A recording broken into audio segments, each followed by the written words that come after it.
Qaroqchi Robin Hood uzoq yillar ilgari badavlat zodagonlar tosh qasrlarda, kambag'allar esa yog'och kulbalarda yashagan. Bir zamonda Angliyada ahvol yaxshi emas edi. Adolatli qirol Richard dushmanlari bilan jang qilgani uzoq mamlakatlarga ketgan. Shu sababli qirollik uning shafqatsiz ukasi shahzoda Jonning qo'liga o'tgan edi. Jon xalqi uchun jonkuyar qirollardan bo'lmadi.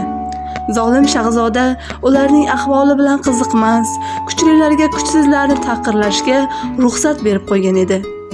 U dehqonlar ochlikdan qiynalayotgan bir paytda yuqori mansabdagi ruhoniylar va vazirlar, mansabdorlarni yanada badavlatroq qilish yo'lidan bordi.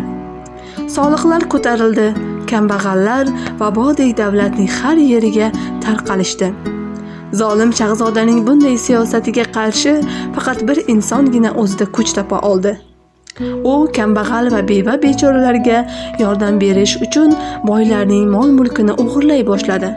Hurmatli bolajonlar, agar ushbu kitob sizga manzur kelayotgan bo'lsa, Do'stlik tuman axborot kutubxona markaziga kelib, bemalol o'qib ko'rishingiz mumkin.